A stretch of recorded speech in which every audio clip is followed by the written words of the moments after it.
join us, and then we're going to get going. But thank you very much for honoring us with the time.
Good afternoon, Dimasiari, Maskati Akanaka, Kunjani, everybody.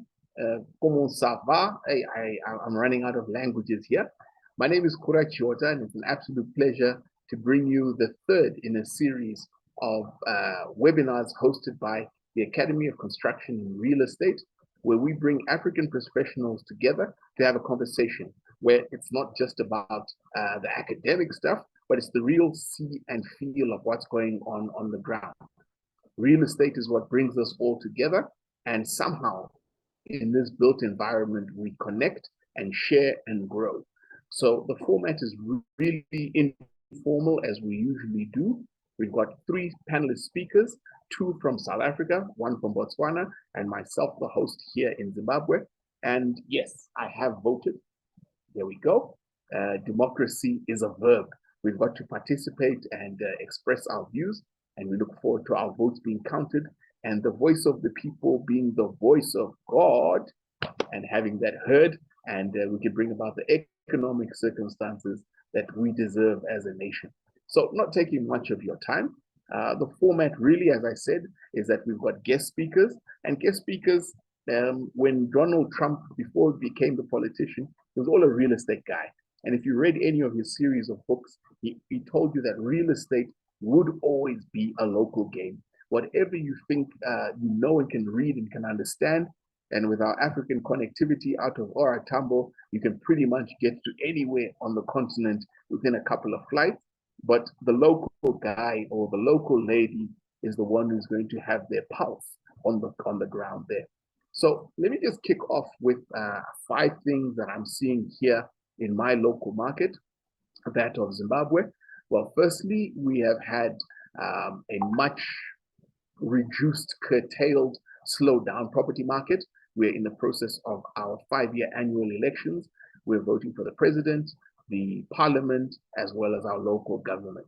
So, in land development processes or putting schemes together, council meetings and resolutions, minister sign-offs. Well, we don't have a minister right now because they dissolved cabinet on Tuesday or yesterday. So we are in a bit of a limbo. Our funders, our investors are all taking a wait and see to see what is the new cabinet, who's going to be the president, what are the parliamentarians going to be like. So we're a bit on a back burner for, I'd say, a month or so until we get that direction back in place. Over and above that, our economic situation is in the run-up towards the elections. We saw significant liquidity tightening.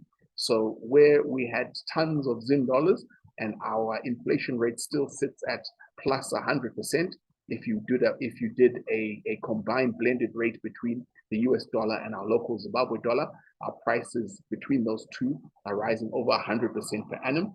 Then we've had our currency has stabilized somewhat, where the rate was running from anywhere, it ran from 3 to 4 to 5 to about 7 or 8,000 Zimbabwe dollars to the US dollars. We've had some managed stability where our taxes, our corporate taxes, our quarterly payments, and in South Africa, you refer to them as provisional income tax payments. We had those requested in Zimbabwe dollars. So the system, the Reserve Bank, drained out a lot of Zimbabwe dollars. So we're having a battle to raise Zimbabwe dollars in the market, and the rate has stabilized to about 4,500 Zimbabwe dollars.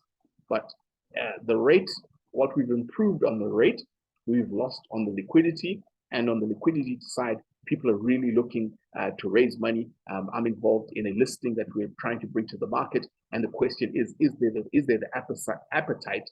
The appetite is there for the asset, but for the liquidity, for us to place an asset on the Zimbabwe Stock Exchange, will investors and subscribers be able to settle us in the money that we need? We see likes of our telecom giant, Econet Zimbabwe, by far 80% market share in terms of operating the market. They are, for once, they're asking, they've done a rights issue, and on that rights issue, they're inviting investors to pick up their rights in a dollar generating asset, but your entry point is in Zimbabwe dollars. And I think that's pointing towards a very tight liquidity situation. Our capital markets, we're moving ahead. We have joined the rest of the advanced African continent, about 5 countries, Ghana, Nigeria, South Africa, Zimbabwe. We're moving forward with REIT legislation. So we have 1 listed REIT. We have 7 approved REITs. Only 1 has come to the market, but we're quite excited about this being a development in our capital market where we can provide liquidity to pension funds in particular that are under significant pressure. So that is my 3rd or 4th point, that our pension funds are really under pressure. If you take total assets owned by pension funds, about 47% of that rests in commercial real estate. So for us to be able to pay out our pensioners on a regular basis a meaningful amount, we have to get the property market and the property sector right. So we hope that using REITs and other vehicles, syndications, or reinvestments and co-investments, we hope to produce cash generating assets that we can service our investing population, where assets protect value, highly important in the Zimbabwean environment. We grow the value of those assets, and then we cash flow. Then our trends on the ground, we are perpetually land hungry. So any ground that is urban or peri-urban, if it lends itself to large scale residential development, anything from 200, 300 square meters, the appetite seems to be insatiable. We have reached, as a testing point as proof on that, we have reached the $100 a square meter for gated residential stands on the 200 square meters. So they're very small. You can argue that it's expensive for us to service that. So a developer is going to want to make a bit of profit. So we're now seeing stands trading hands at $100 a square meter for people buying into these kind of developments. We still have strong demand for completed product because we are short of mortgage finance. Our mortgage industry is not large at all by any shape. We have under 4,000 registered mortgages at our deeds office. The cost of money, I was with the CEO of a large bank / building society, and I said, big brother, when was the last time that a client walked into your bank and walked out with a commercial mortgage? He shook his head and says, I don't think I've done one of those as a straight commercial mortgage for 3 years. So all of our developments and what we're doing, we're really funding out of equity. That equity might be syndicated by a number of parties. We do have banking institutions that are trying to play in that space where developers have developed product, and as an outlet, they have an offtake from a bank. I can think of a product down in Bulawayo, our second city, Hopeville, and here in Harare. I can talk of Shelter Zimbabwe. I can talk of Leangate, where we've got developers at scale. They've done 3,000-4,000 stands and they're selling them, but the sale of the stand is usually done over time, where people are paying in a deposit, 20-30%, and then they self-build over time, as we don't have mortgages. In theory, if you could get a mortgage in Zimbabwe dollars, the minimum lending rate out of our Zimbabwean Reserve Bank is about 140% for retail lending. And then if you borrowed in US dollars, if you're working for a mine and your pay slip is showing that you receive US dollars, you will likely get mortgage finance out of a bank on a much shorter than the region is used to. You'll get money at perhaps 10 years, and you're going to pay anywhere from 14 to 16% in dollars for that kind of money. So that's pretty much a wrap from the sectors and the overview that I've got. The 5 things in my little corner of Africa, my Zimbabwe, this teapot-shaped this teapot-shaped country. We are subdued today. We've been out voting and putting our X's for the future of our country. So I'm now going to go ladies first from South Africa, busy with BRICS. I think we had to pull her away. She was probably having high-level discussions between President Ramaphosa and Xi Jinping, talking about the BRICS developments. It's a pleasure to welcome real estate specialist Pangidzai Gazi from Johannesburg. Pangidzai, the floor is yours.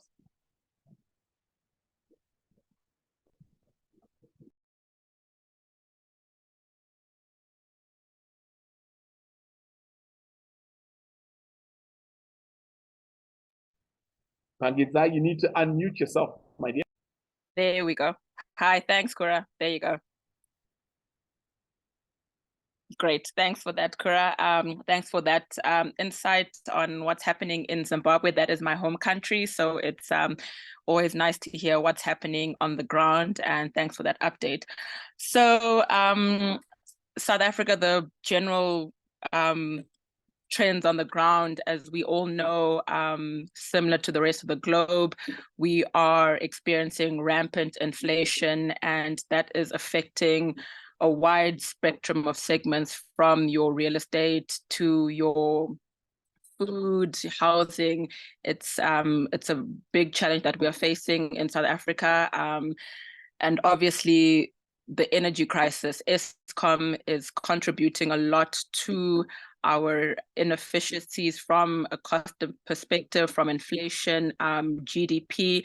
It really is taking a knock on the country. A lot of industries are suffering, and we have had, it's impacting also real estate. We're seeing it affecting tenants and office buildings, residential. It's having a big knock-on effect overall on the South African market.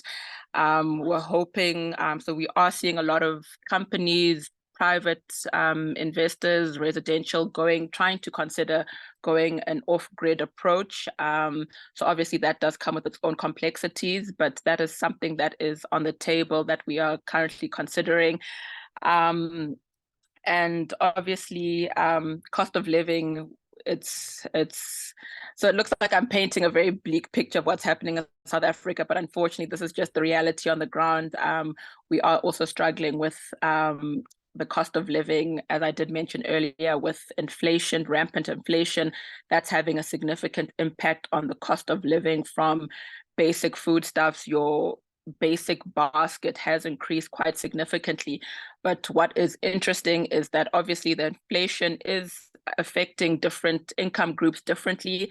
And unfortunately, it is the lower LSMs that are getting knocked the hardest. It is affecting us all LSMs, but obviously the poorest are getting affected the most by this rising inflation, the Eskom challenges. So it is unfortunate.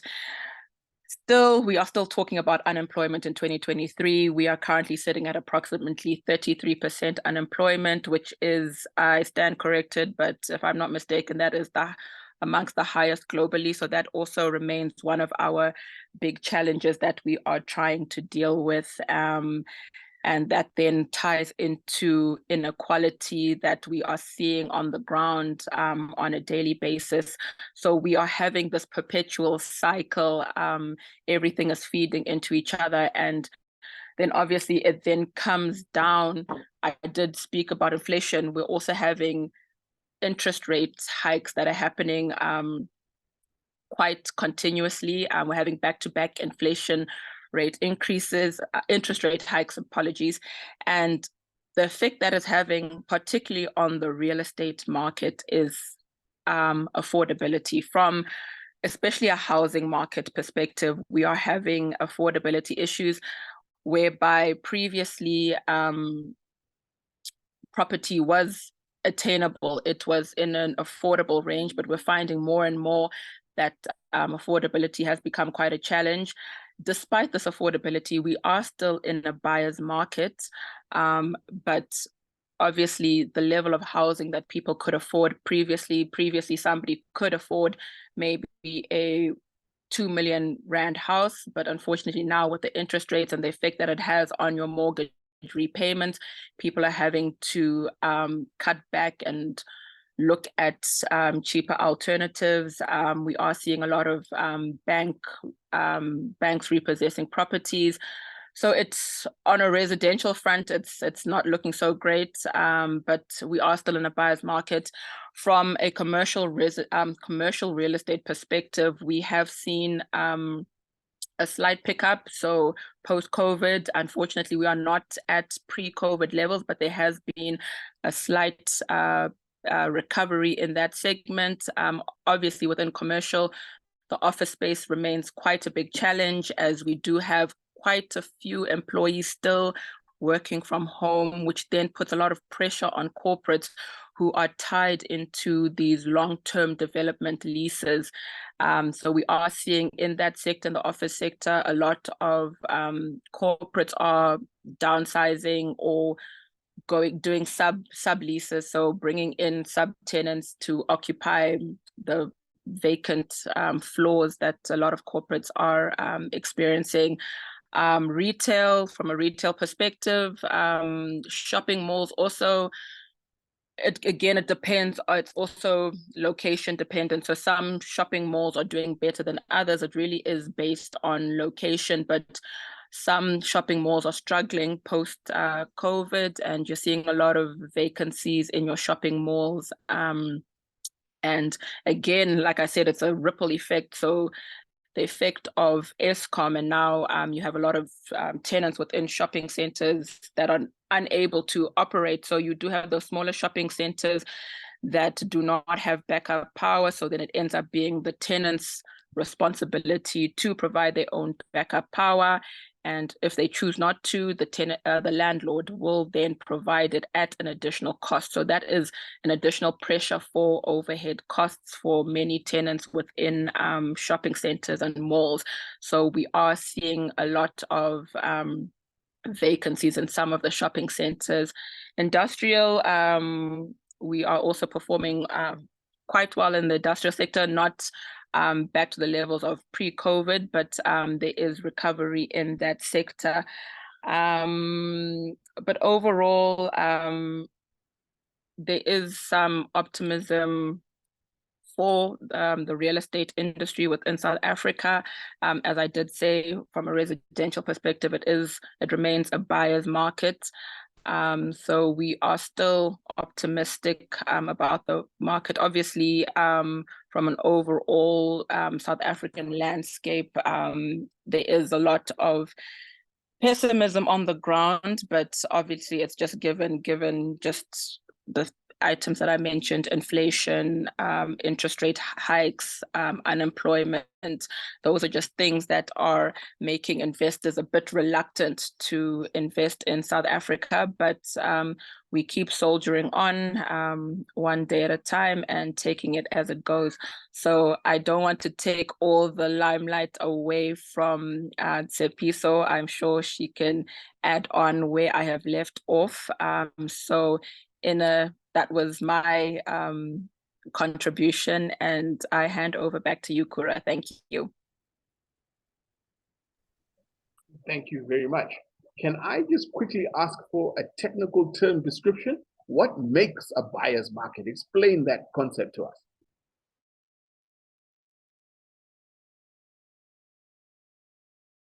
There we go. So a buyer's market. So we can differentiate it between a seller's market and a buyer's market. So typically, the buyer's market, it is driven again by interest rates. So looking at affordability. So in COVID, we saw that it was a thriving buyer's market, because during COVID, our interest rates were a lot lower, making housing affordable. So we did see during the 2.5 years of COVID, there was an increase in residential housing purchases based on the affordability. Mortgage bonds were a lot cheaper. So if we give a comparison from the amounts people were paying on their mortgage bonds in 2020, 2021 versus now, we've seen quite a significant increase. Others have reported a good 10,000 Rand increase in their mortgage bonds. So buyer's market just simply refers to just the affordability and the ability to participate within that residential market from a purchasing perspective. The seller's market would be the converse, whereby you have got so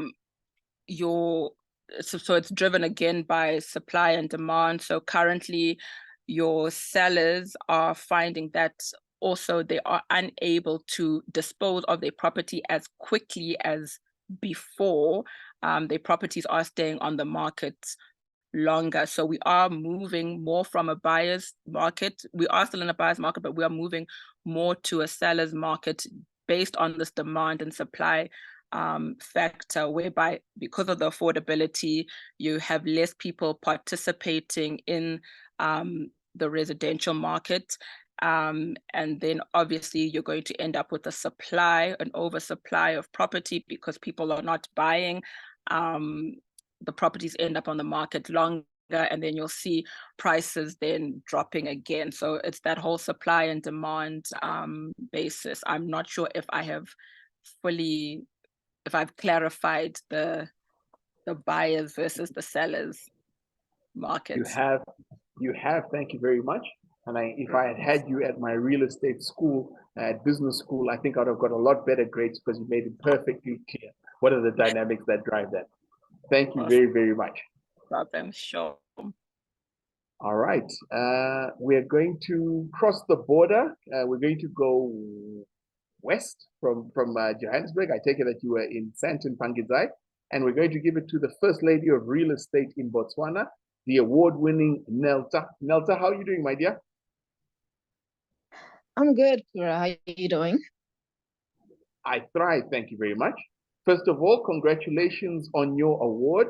It's, you know, real estate people, we're passionate, we love what we do, and when we get external recognition, I think it's great validation. And I've always appreciated you on the calls. We've co-hosted, and I know we've done deals together. I've referred people across to you over there in Botswana, and things are happening. So tell us, take us through. What's the helicopter view of what's going on in Botswana? Thanks so much, Kura. It's a pleasure to partake in this webinar series once again. And thank you again for the congratulatory message for the award. It was quite a surprise, but it's not just a win for me. It's a win for Africa. It's a win for Botswana. It's a win for women in real estate. And yeah. But if we're going to get into the current situation that we see in the real estate industry in Botswana, it's quite an interesting one because we're also headed towards elections in 2024. I'll just start off with addressing each sector and what my thoughts and views and opinions on how the market is in each of those are. If we look at the commercial sector, we actually have an interesting amount of foreign entities that are looking to expand into Botswana.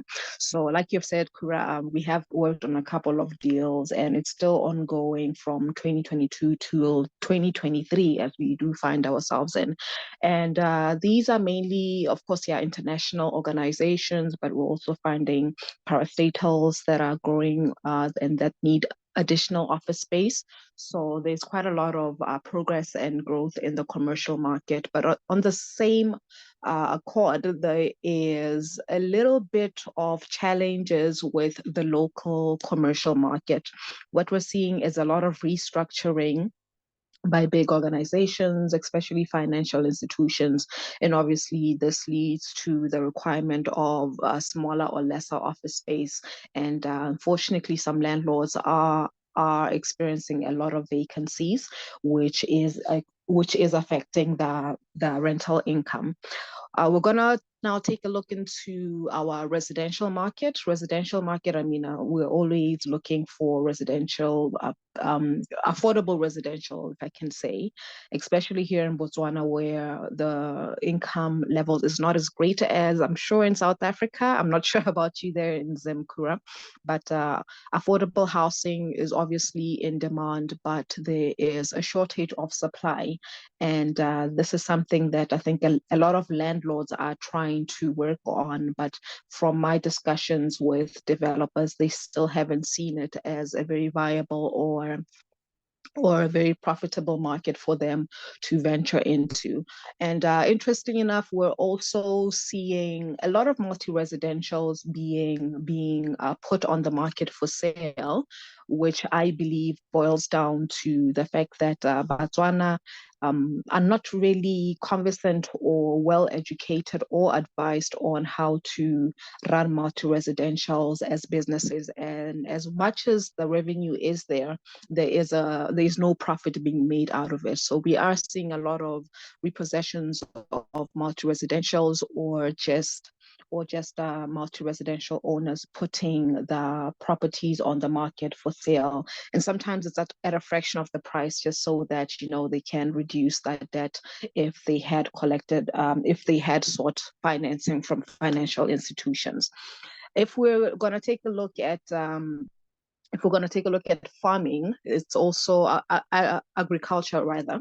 It is also booming from what I have seen, especially the surrounding areas of Gaborone. We're seeing a lot of agricultural activity, and I think this is a result of the government of Botswana having banned imports from South Africa for fruits and vegetables. I think most fruits and vegetables, rather, not all of them, but this has given Botswana the opportunity to tap into that market and go the agricultural route as part of the entrepreneurial journey. So you see a lot of Botswana also looking for land in surrounding areas such as Jwaneng, which is just not too far away from Gaborone or Muchudi, just wherever there is a good source of water, of course. So agriculture is booming in Botswana, and it's quite interesting. If you go into the shops, most of the products, the fresh produce, are proudly Botswana, which is something that I'm also very proud of as a Botswana.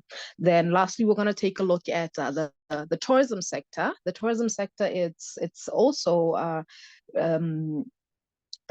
coming up pretty well.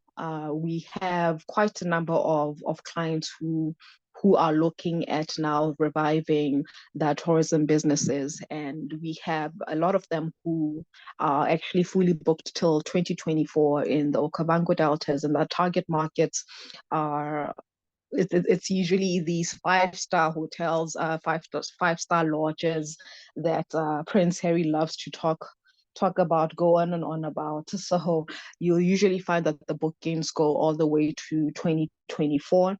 And interestingly enough, we also have people looking, or I guess I could say individuals looking for pieces of land for holiday homes. And most of these are South Africans who are looking for riverfront properties in, say, Maun, in Okavango. And there is a lot of property of that type available for them, and they're cash buyers. So it is a win for the sellers in those areas. So all in all, our industry, I would say it's stable. It's relatively stable. I'm just anticipating to see how it would carry on with the coming elections of 2024. But all in all, I think we're doing fairly well. Thank you very, very much. Your listed sector, you've got 5 counters there. LLR, Churnstar, Bar Properties, Prime Time. What's going on there? Is anybody buying, anybody selling, merging, unlisting or delisting? There's actually a lot of developments for residentials in gated estates, especially when you're talking about time projects and prime. They are developing quite a lot here in Gaborone, which is sectional title units, which are for sale. We are not experiencing you haven't experienced any delisting of properties in the stock, or property companies rather, in the stock exchange. But when we look at companies such as, or entities such as RDC, they're not only focusing in Botswana, but they're also focusing in other markets such as South Africa, and I believe the Seychelles, if I'm not mistaken. Same with Tridenic, which owns the I Towers, which is the tallest building in Botswana, which I'm sure for South Africa, it wouldn't even scratch the surface as being one of the tallest. So they are also significantly increasing that portfolio, not only in Botswana, but also throughout Southern Africa, being South Africa, Seychelles, and Mozambique. So the listed companies are doing quite well. I know Little Elarona also has quite a large stock of warehouses that they are letting out. And I actually forgot to mention something which I found to be very interesting. We're getting quite a lot of inquiries for churches that are looking for warehouses, which is something that's quite interesting, but there's not a lot of warehouses that are big enough for them, because they're looking for around 1,000 square meters worth of warehouses in Gaborone, and we are struggling to find that type of space for them. And it's usually the spaces that we do have for warehouses of those size are usually not developed. It's just plots without any development, but they are looking for readily developed warehouses. So I'm not too sure what's happening when it comes to why there's such an increment in the request for churches, spaces for operating churches rather. So I would also just be keeping a keen eye on that. I'm not sure if it's because elections are coming, so politicians need extra prayers, but it's something that I've significantly noticed. But there is a shortage of that size of warehouses in Gaborone. I appreciate that. So you guys had a rather interesting experiment where just after the last elections, your government took a view on relaxing, you know, here in Southern Africa, and the further north you go, the more, can I say, Africanized we become. But we have very colonial British town planning rules. This is an area, this is residential, these are permitted uses. You guys had a kind of bucket approach where to promote SMME developments, your government relaxed town planning legislation, where if you had a plot, even in an urban area, I think 50% of it, you were allowed really to let your imagination run free. How has that affected the market in your urban area? Right. I think it hasn't significantly affected it. The only change or the only noticeable effect I've seen is the change of use from residential to multi-residential. Because like I said, there is always a demand for affordable housing. So this is mainly in surrounding areas such as Mogoditane, Tlokweng, Odi. It's just within a 10-kilometer radius of from Gaborone, the capital city. But when it comes to the commercial sector, I would not necessarily say that the average Motswana or the everyday Motswana is too interested in venturing into the commercial side of real estate as a business. We're only looking at companies which are larger, that are more focused on developing commercial spaces. But like I've mentioned, there's still an oversupply of commercial to a large extent, but there's also an increasing demand for it. So from what the government has put on in place, it's we also have challenges with tribal land being, if a foreigner wants to purchase tribal land from a Motswana, we have to go through a process where they need to get ministerial approval before it can be transferred into their names. So that is also a challenge that we're facing, because government is trying to empower Botswana to be landowners and to reduce them to reduce the sales of property or of land to non-Botswana. So that's a challenge that foreigners who are looking to purchase tribal land in Botswana are faced with. And lastly, there's a very, very large backlog at the deeds registry for transfer. Not the deeds, rather, the Ministry of Lands for applications for tribal land. If I can remember, for Mogoditane alone, which is just about 10 minutes drive from the city center, it's around 70,000, if I'm not mistaken, 70,000 applicants for land. And there is land, unfortunately, but it's not service. So if it's not service, there's little that you can do with it. So that's the current state of how Botswana is when we are factoring the government side of things. I could go on and on about it, because Kura, I'm an academic, so I read a lot, but I think I'll stop and pause here. No, thank you very much for that. So we are seeing here in Harare, and Harare is, I think it's about 25% of national GDP. So what goes here tends to go around elsewhere. We're seeing significant pressure on arterial roads, so roads leading into and out of the city. We are seeing the demand as people leave town. Town is getting congested. We have very vindictive traffic pay marshals. It's $1 an hour to park in the street, and woe betide you if you're a minute late. You're going to find your vehicle clamped, and you're going to pay a silly amount like $130 for you to get your vehicle unclamped. So people are leaving town. Our power cut situation has got a lot better, but people were leaving town because in a big office block, for you to coordinate 13 tenants to run a generator, you don't have the possibility of solar because the roof ratio to the floor ratio is small, so solar isn't a viable alternative. So people are moving to houses on the outside of town and converting houses into all kinds of businesses, from literally garages.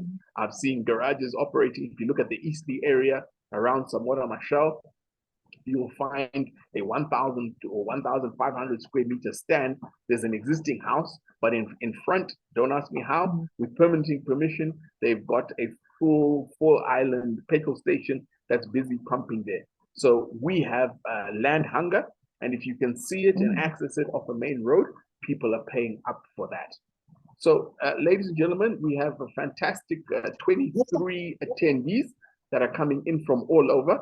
Our DMs, our question and answer is wide open. So if you've got a question there, please fire it away in the Q&A, or if you want to come on air, raise your hand and we will pass the microphone over to you.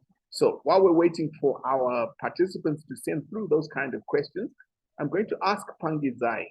So in Zimbabwe, and Neltah gave us a good direction on the conversation, affordable housing is really what Africans, that's the most accessible point of entry into the property market for a lot of people. The want and need to access a place to house my family. So in Zimbabwe, our national legislation, national housing policy states that off-site infrastructure, the provision of that is a state responsibility, and then it works with the municipality, and then as developers, we're supposed to then pick up the services that are on our stand. Yes, we're going to have an endowment payment to the municipality to do it, but we found such limited capacity for the municipalities with weak rate bases to be able to provide that. So when I try and apply for a development permit, I get huge sewer requirements. I have to pull Sasa or ESCOM a number of kilometers. I, as the developer, I have to pay for the substation, and it really ends up making the delivered product very, very expensive. Across the border in SA, do you have any multilateral funding institutions or any mechanisms that are relieving the state or making it affordable for the burden of servicing property that us developers can then pick up and then actually sell on developed stands or whatever else you want to do with it at a reasonable cost? Do you have a silver bullet out there in the state, I said the States, in South Africa? Pangidzai. Thanks, Kura. So unfortunately not. And it's funny that you've asked this question. This is something, I think when I did my thesis, and this was an honors thesis way back in, almost a good 10 years ago. And it's still an issue that we have on the ground. So in South Africa, there is a serious affordable housing backlog. So based on South Africa's constitution, the government promised the people housing.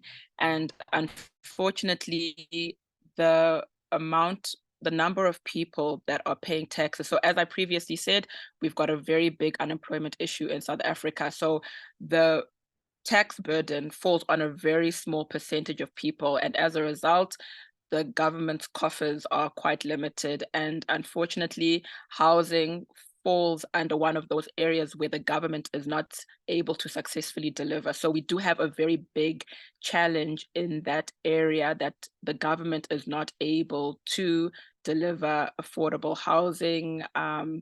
So the reason I was bringing up my thesis is because back then I addressed this issue of the shortage of affordable housing and the government's inability to successfully deliver the number of houses required for those requiring housing. And at that time, my proposal was, and my recommendation was for the government to enter into PPPs,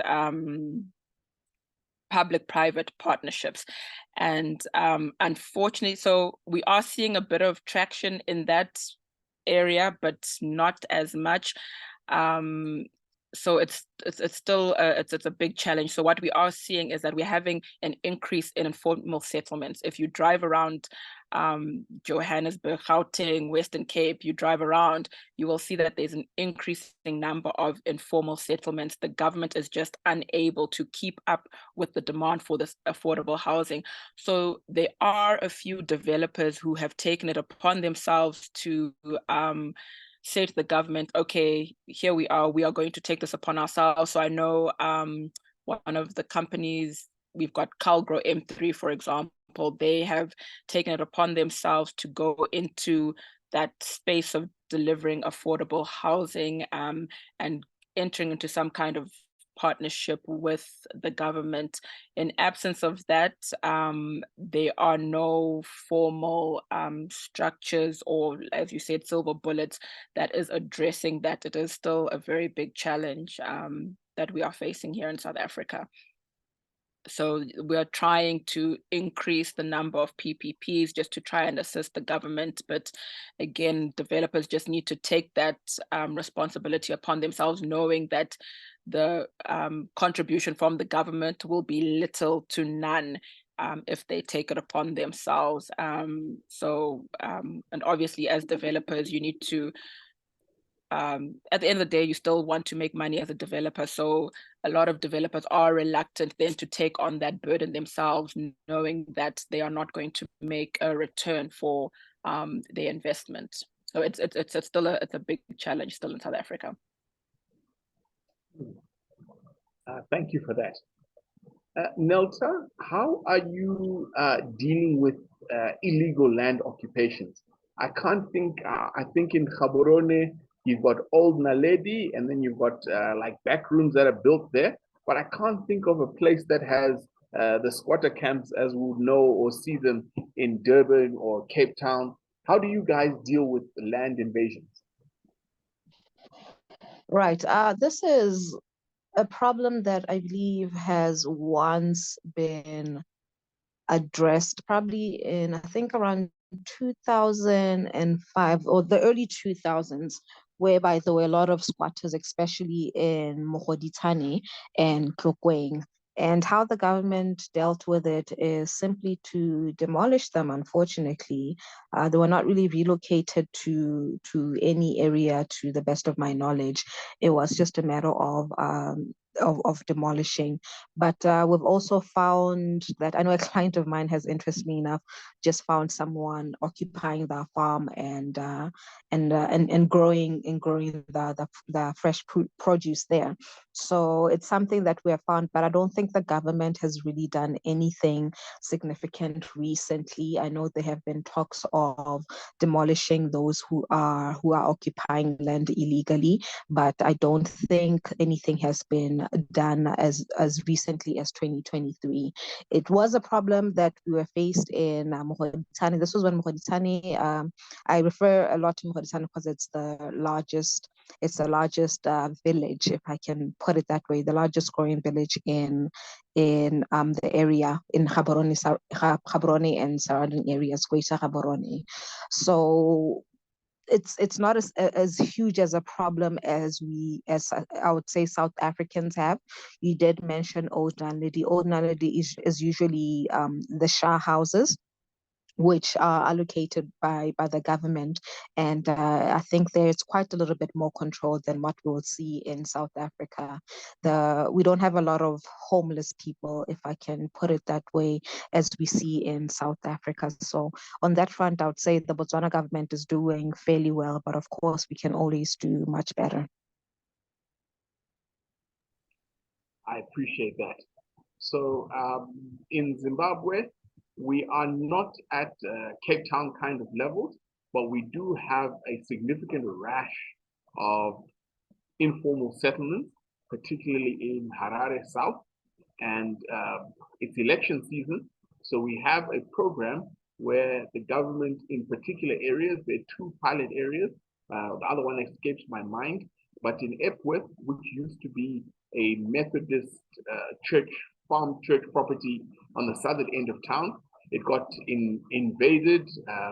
The late Robert Mugabe had a program, Muramba China, where he says, look, I don't want irregular urban settlements. So they demolished back rooms or informal accommodation, and people rushed to areas like Epworth.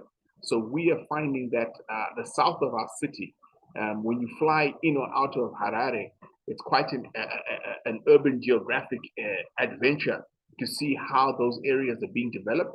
So we don't have the bulk services. Professor Francois Veruli says, in Europe, you plan, service, and then occupy.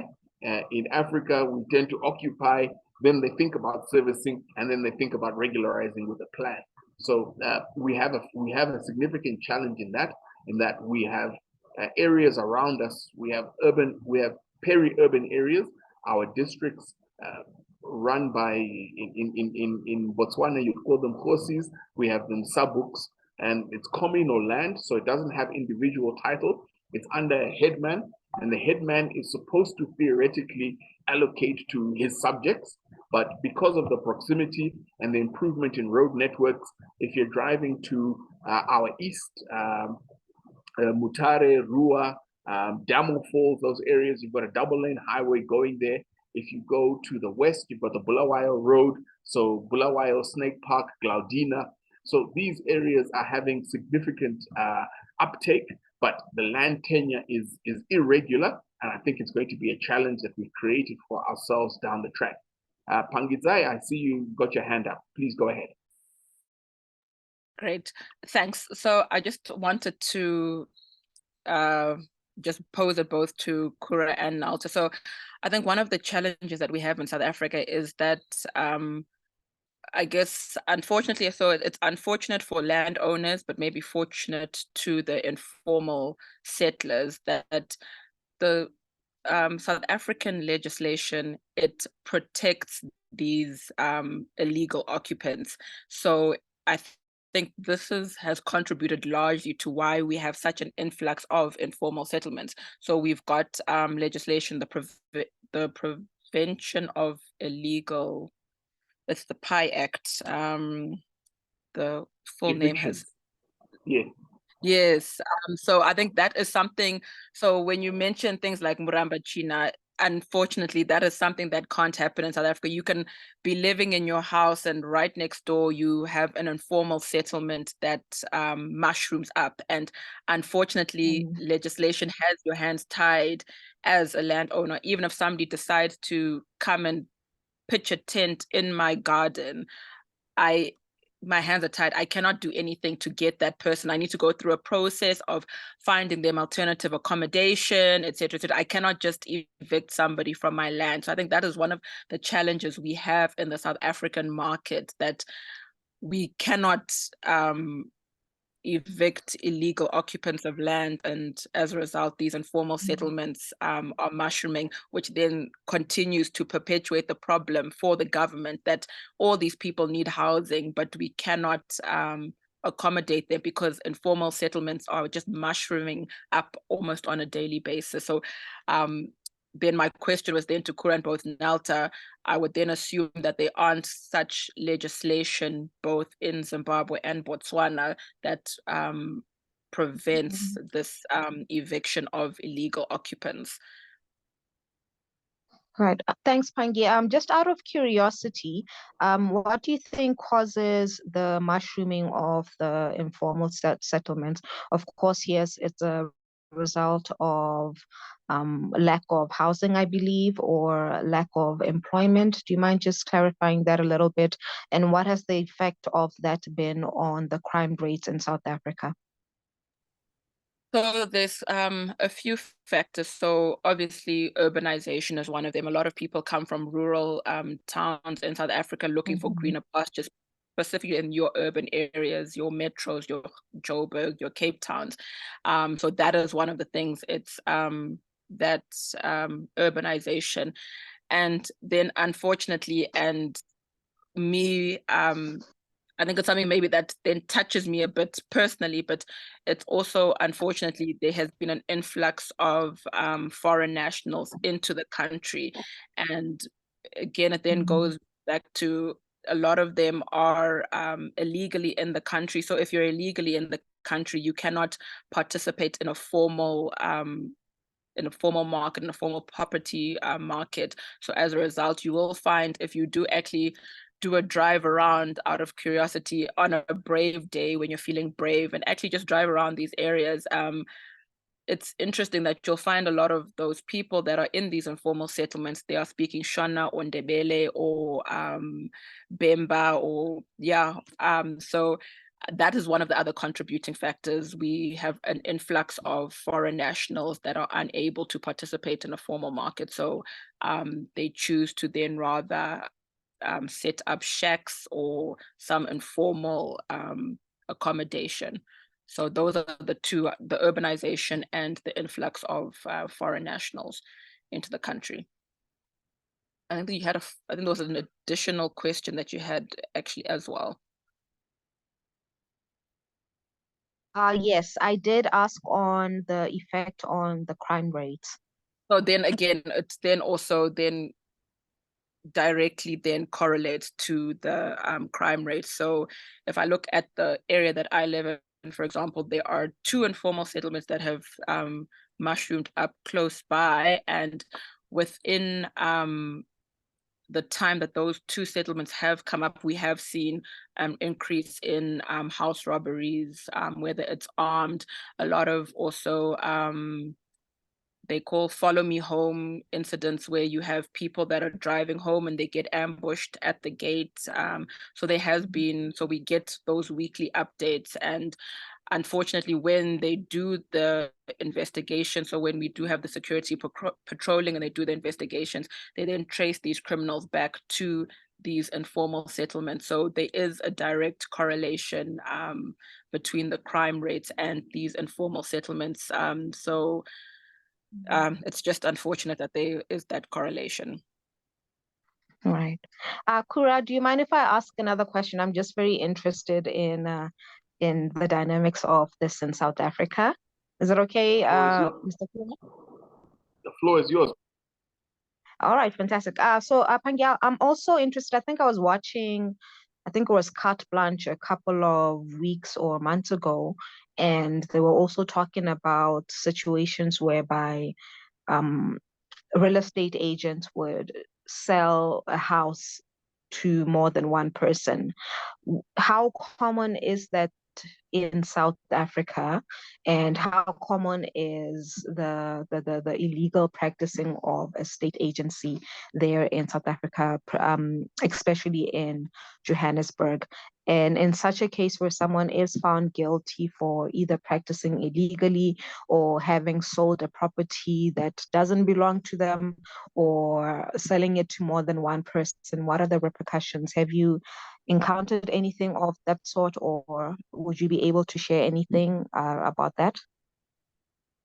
So I personally haven't encountered that. So I have also heard of the practice. So it is just unfortunate that people are opportunistic. People see an opportunity, and unfortunately it does usually involve illegal activities just to make money. So like a lot of other scams that happen out there, unfortunately, this is where people have found a gap in the market, have found a gap, not to say in the market, but they found a gap to be opportunistic. And I think that the challenge that there is a lot of people, I think, also looking, you'll have, so I did bring up the issue of affordability. So you could have an instance where people are not able to formally participate and they are looking for an easy way out. And these, I don't want to call them criminals, but these opportunistic real estate agents, we'll call them that, they have seen that there's a gap, there's a demand for people who want to participate in the market, the property market, but they don't have the necessary documents, etc., etc. So I think that is where that it opens the doors for this opportunistic behavior. Personally, I haven't experienced it. I have heard of it, and I can only imagine it's people just being opportunistic. I wouldn't think it's legitimate real estate agents and legitimate real estate companies that are partaking in this practice. I think it's people that are just being opportunistic. So obviously the repercussions, it's fraud at the end of the day. So and unfortunately the justice system in South Africa sometimes is a bit flawed. not being controversial, but the justice system is a bit flawed. So you could find that such a person will end up maybe just getting a fine, a penalty, or actually a case can go on for years and years without being resolved. So in terms of repercussions, there might not actually be any heavy repercussions. So it's something that actually I would be interested to actually look into further, because it's not something that I come across on a daily. Like I said, I've heard about it, but it's not something I've experienced personally. Right. Thank you so much for sharing. Over to you, Kura. Sorry for taking over. No worries. The conversation. So whenever we as real estate people in Zimbabwe start the conversation and I post something that's going on in Harare, the criticism is immediate and they say Zimbabwe is so expensive. And that's the polite comment. The comment is Zimbabwe is overvalued. The real estate that we have here. So I just wanted to get a regional comparator. If I had 100,000 US dollars, 100,000 US dollars in Harare would buy me a 1970s property in Maple Rain on about 900 to 1,000 square meters. It'll be a 3-bedroom, 1-bathroom house, and I'll pay $100,000 for that.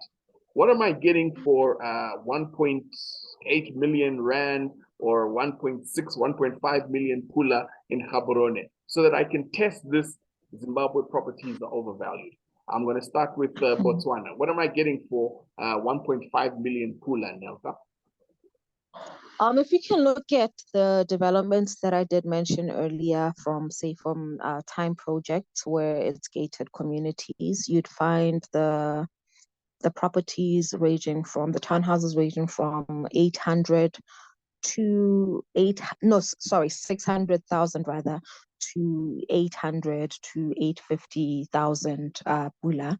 I think that translates to maybe 50,000 US dollars to 50 to 55, I believe. I'm sorry if I got my conversion wrong, but that'll be townhouses within the city center. And if we're looking, is this new property? Yes, these are developing properties. They have a development that's just upcoming in the View areas. Even the ones that we have in neighboring areas, such as Block 7, Mokoditane, we look at them going for around 650,000 negotiable for sectional titles. Whereas with standalone houses, it's just slightly a little bit more expensive, where you could probably get a 3-bedroom for 1.2 million to 1.5 million in areas surrounding the CBD. So I think comparatively, you could get quite decent accommodation in Botswana with 100,000 US dollars, especially in good locations, gated communities with good security.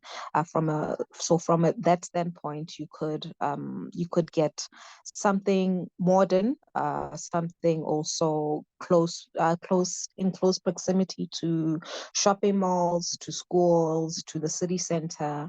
So yeah, I think just bring the $100,000 here, Kura, and I'll get you something nice.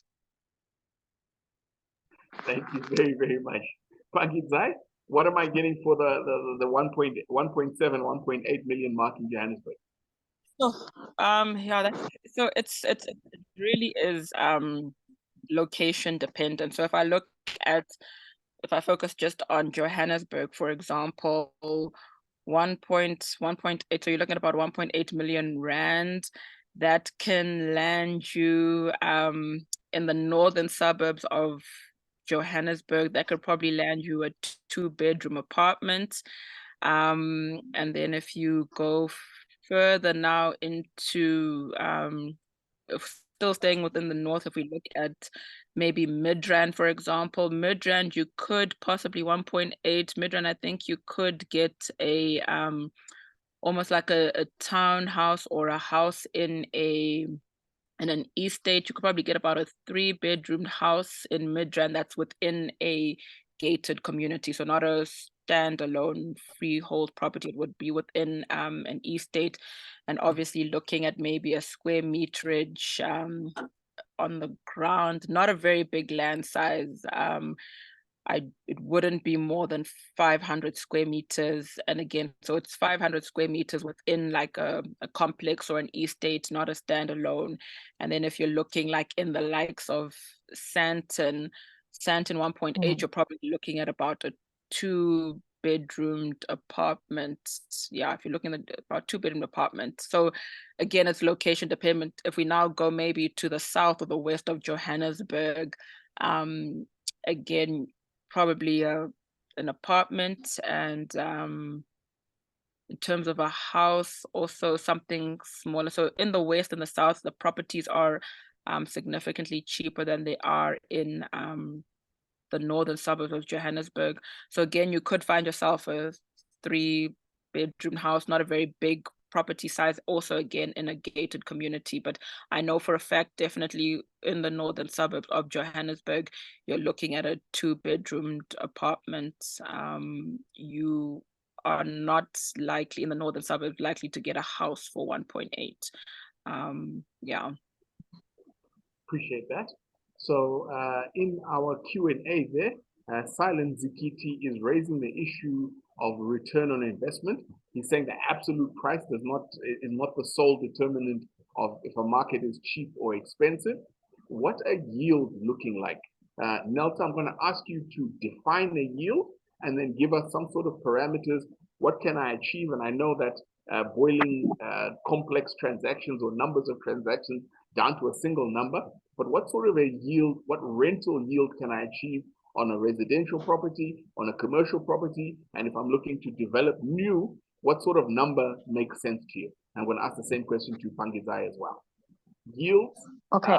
what are the bands? Sorry, I just want to also just bring you a little bit into the conversation as someone who has experience in both the South African and the Botswana market. I'm just piggybacking of what Pangi has said with regards to the affordability of or the cost of how much, say, 2-bedroom units would go for in say Sandton, or it's obviously location dependent.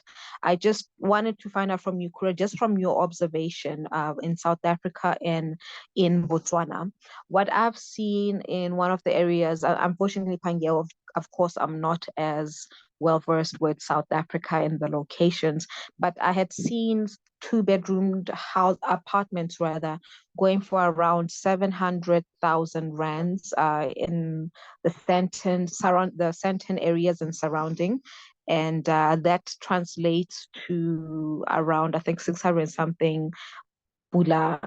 Yeah, 600 something Pula to convert it. So I would like maybe for Kura, just before I start discussing the yields, maybe if you can give me and the audience a view of what you have seen in terms of the types of developments, the types of apartments here in Botswana, the finishings, the locations, and the prices. What have you noticed in similarities and dissimilarities?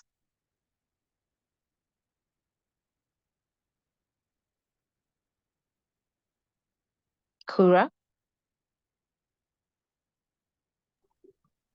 Sorry about that. I said I wish I'd been to Gaborone as recently. I think I was there last year. So the product is comparable. The comparability is the more modern, smaller, 65, 70 square meter kind of product that you find in Sandton, particularly these new developments. Anybody familiar with the Summercon, that kind of a footprint, but more modern. You guys typically in Gaborone do require temperature control, so you'd have AC. The gardens won't be as extensive. I think the older stuff that's been built in the four ways kind of area had bigger gardens than you're going to find and expect in Gaborone.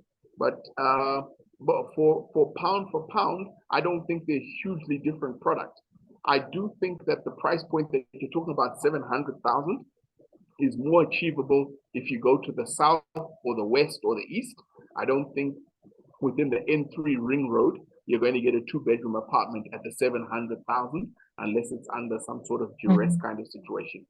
But that's my anecdotal opinion. I'm sure somebody can come up with a data point and say, look, I bought and prove me wrong. But from a helicopter view, I think those are the numbers I'll be comfortable with. Thank you so much, Kura. So yeah, just to now delve into the yield. So the yield refers to how much the annual income from investment is expressed as a percentage of the total cost. So it is another name for the rate of return on your investment. The average return on investment in residentials, which I'm more conversant with, I think I would say is ranges between 5 to 8% on an annual basis. That's what I have gathered from my research. I would not want to comment much on areas I don't play too much in, such as the commercial area, but I will do my research, of course, and look into it.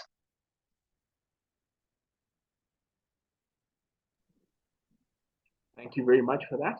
I was reading the South Africa REIT report, where they look at the property assets listed on the Johannesburg Stock Exchange under the vehicle called REITs, and the yields there, the rental returns there are hovering in about the 4%.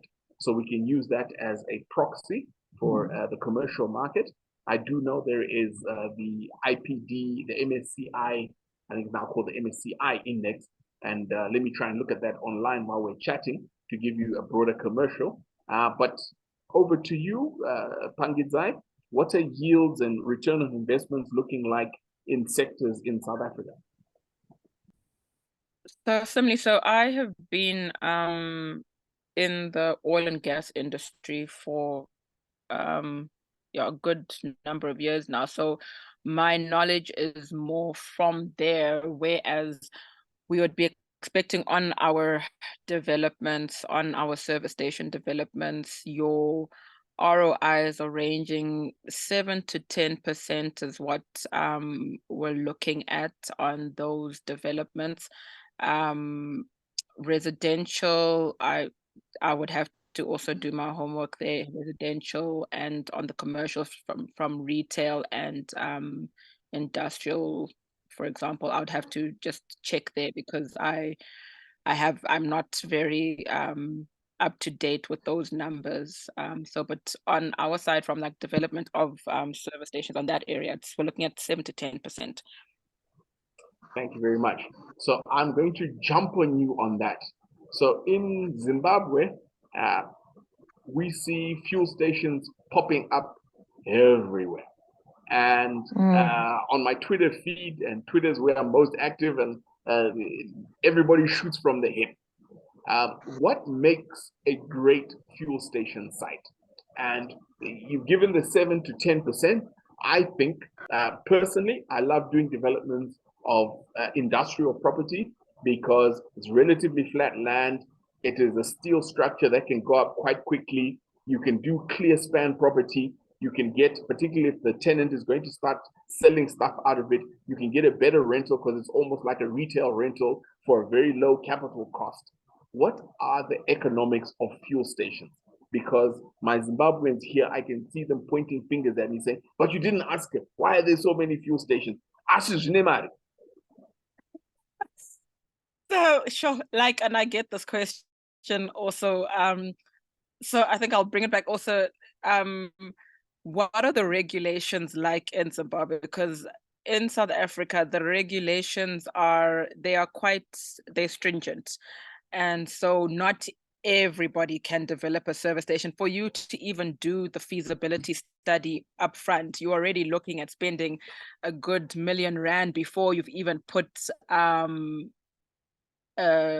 your diggers and stuff on the ground. So just to do your traffic reports, your environmental impact assessments, you're already going to spend a good R1 million. So already there are barriers to entry from a financial perspective. So if I just give you a number, so for me to develop a service station from the ground up in South Africa, excluding the preliminary work, just the development of itself, the civil works, building from the ground up, your fittings, your fixtures, your tanks, pumps, everything, canopies, you would need at least 23 million rand to develop a site from ground up. So that's 23 million rand. So that is not money that everybody has. And of course, before all of that, you need to have gotten all your approvals from your Department of Energy, your what do you call it? Your environmental, so Department of it's past me, but yeah, and you need to get your environmental approvals from GDOD. All of those things, the Johannesburg roads agencies, all of those approvals. So it's interesting that those are popping up all over in South Africa, in Zimbabwe. There's also other legislation in South Africa. You cannot have service stations that are within 3 kilometers of each other. And even if you do, it has to be a very strong motivation. And if I own my service station here and somebody is now, and I hear that somebody wants to build a service station, I have the right to go and object to that person developing a service station. So the regulations are very, very, very stringent. We don't see service stations popping up. It's actually a challenge for us actually to build our pipeline of service stations because of those regulations, and just getting those environmental approvals can take up to 5 years. They're projects that I started way back in 2016, 2015 that I only opened now recently at the beginning of the year, end of last year. So it's a long game, it's an expensive game. For me personally, being in the industry, it's a volumes game. I personally do not think that service stations make money. And a lot of people, they do not agree with me and they like to fight. But I see the numbers on the ground. I deal with my dealers and people now coming less than a year into operations and saying, I cannot afford it. I cannot afford to pay my fuel. My cash flow isn't right. It's a challenge. And also a lot of oil companies in South Africa, they do provide financial assistance in the terms of loans and grants, but obviously you need to pay back that money to the oil company. And we have people that default on those payments. So for me personally, from what I've seen and having been in the industry, it is not something that you can say, I'm going to make millions and I'm going to be driving my Lamborghini and etc. It's a volume game. So if you are to make money from a service station, you need to make sure you've got a site that is pumping high volumes and also having more than one. So you can't be making money just from one service station. And a lot of people in South Africa, I'm not sure about Zimbabwe, but a lot of people's service stations, they are backed by debt. So they have had to borrow money to develop the service station or to operate. So for the first 5 years, you are paying off a debt. So your already the margins are very low with operating a fuel station. So if you now add on to paying back a debt, you're almost not making anything. You probably could actually be operating in a loss for the first 5 years. So for me personally, having been in the industry, when people are like, I want to invest in a service station, I'm like, are you sure? So yeah. Appreciate that. And the structures of service stations in South Africa, is it cents per liter? Is it a given rental amount? What's the lease structure for this 23 million rand construction cost? So there are different structures. So, but we are dominated by it's a cents per liter. But there are different structures. You can take on what we call a company lease structure, whereby you will get your rent as the landowner. You will get your monthly rental from the oil company, or the oil company occupying your land. So that's a company lease structure. Then you also have what we call a dealer-owned structure, and that will work more on a cents per liter basis, and that's purely based on your operation. So you pick and choose the kind of structure that you want. So obviously, as the oil company, they'll negotiate the deal that works best for them, that's most profitable for them, and we try and meet each other halfway. I did get distracted when you were asking your question, so I might not have heard it in its entirety. Not at all. You've covered it perfectly. Thank you very much. Right. Now, Neltah, you know, as a Zimbabwean, you are my cousin. Tswana is one of our 16 official languages in our constitution, as well as Kalanga. We share the borders just between us. So I've driven down and I've never failed to be amazed at the concentration and the size of retail development along the A1 corridor. With all of that development that's gone on, how do you sustain multiple 20, 30 square meter malls in somewhere like Molepulu? Is it Molepulu or Modu? One of the M's along the highway. Mahalape? Is it Mahalape? Mahalape, there you go. Mahalape, Palape. Yeah. Well, I think the government, just as well as financial institutions, are trying to shy away from developments only in Gaborone because of the saturation. So yes, you are correct in saying that there is quite a lot of upcoming malls, be they big malls or small malls, as well as filling stations along that area. But it's not only concentrated to that area. We also have Maun, which is, I believe, if I'm not mistaken, it has 2 new malls that are up for development as we speak. We also have Molepole, which is also being I think it just opened a new mall, and it has one which is under construction. We'll also see the surrounding areas, like I mentioned, Muchudi, Mohoditane, and Tlokwen area. Tlokwen is pretty much Gaborone right now, and it's filled with a lot of residentials, but it also has retail areas, retail properties rather, which have come up or which are in the pipelines, which are currently being developed. Now, when we talk about filling stations, I would like to echo Pandi's sentiments by saying that I don't think they make money either. And just the startup cost as it is makes it such a niche market and something that not everyone can afford. So what you'll see here in Botswana is filling stations. It's sort of like, it's obviously like franchises. And those franchises are owned by a select number of people, or a select number of people of different races, sorry to say. But yeah, that's the reality that we see here in Botswana. It's quite rare for you to see an indigenous Botswana having more than one filling station, if they do have one. But groups of Indians certainly do have. I know some who have about 11 in their portfolio.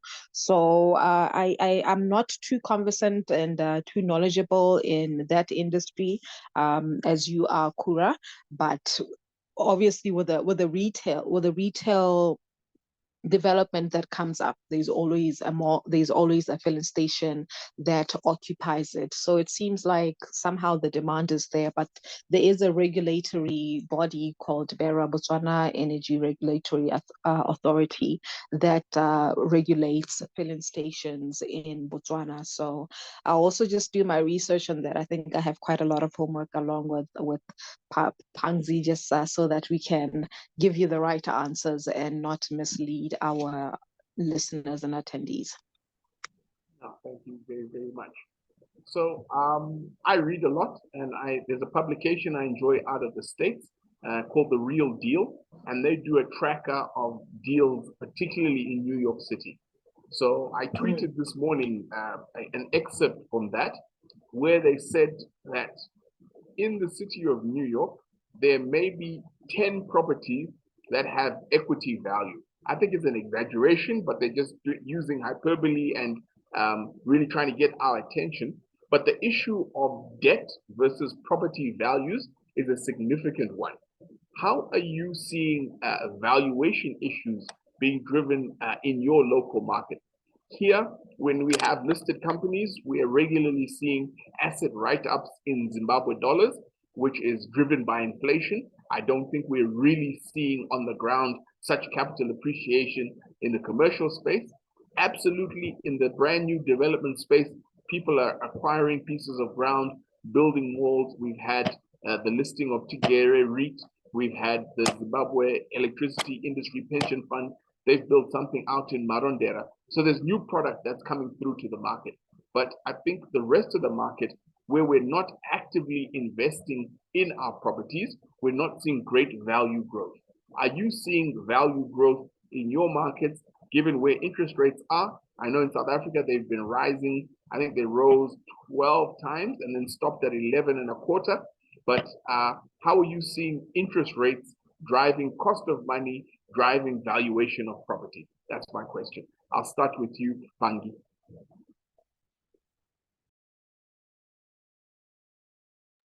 So thanks, Kura. So when I did start off, I did speak to the effect of the interest rates on affordability. So what we are seeing is, because of these consistent interest rate hikes, you are seeing there's a lot less participation in particularly the residential market, and there are fewer buyers now in the market as a result. So again, it speaks back to what I was talking about, the demand and the supply aspect. So because now there are less people that are able to afford properties because of the rise in interest rates, you are now getting a surplus of properties on the market. So as a result, so we're going through a cycle yet again. So we've just come out of a situation where the interest rates in the past 2-3 years, interest rates were low, they were favorable. So we had a lot of people buying property.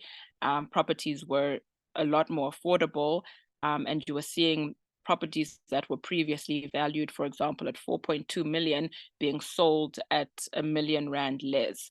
Where now what we're now seeing is that this effect, it's continuing, because now you've got a situation where people can't afford those houses, and then we are now having an oversupply of houses, for example, on the market.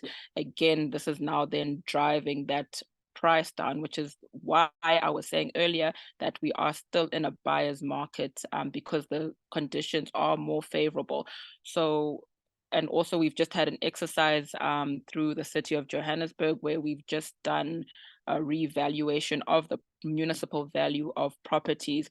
So there are quite a few property owners who've seen their municipal values of their properties increase. But a lot of property professionals, we've seen that not being a true reflection of the value of the property, but a way of the government getting more revenue from people. So obviously, if you increase the municipal value of people's properties, then it increases rates and taxes, which means it's more money revenue for the government. So, but what we have seen as property professionals on the ground in South Africa is that these are not true reflections of property values. And if you actually send out independent valuers, a lot of people's property values have actually declined in real terms.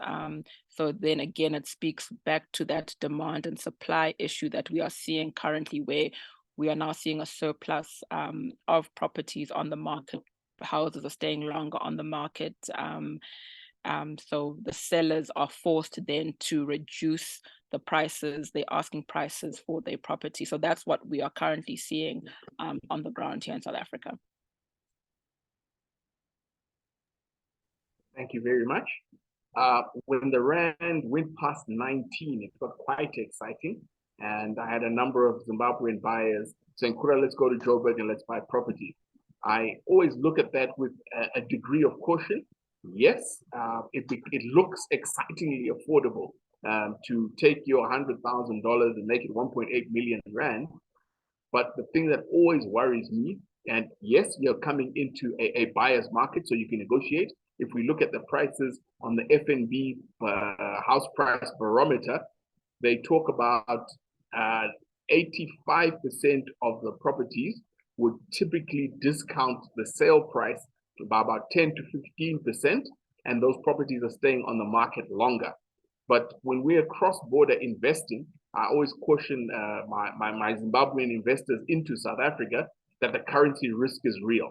So I have a number of people who bought in South Africa when the Rand was 12, 15 to 1, when you try and repatriate that money or the rental that you're receiving, what it used to be in dollars, when you bring it home in dollars, it's a problem. It's a problem. So thank you for that particular insight. Neltah, are you seeing cross-border investment coming into Botswana, given the control that you have? I know there was a time where there was some turbulence, particularly post-COVID, where mortgage affordability really became an issue, and you couldn't pick up a newspaper without a series of auction adverts. What's the position, buyer's market, seller's market, valuation, and realized prices?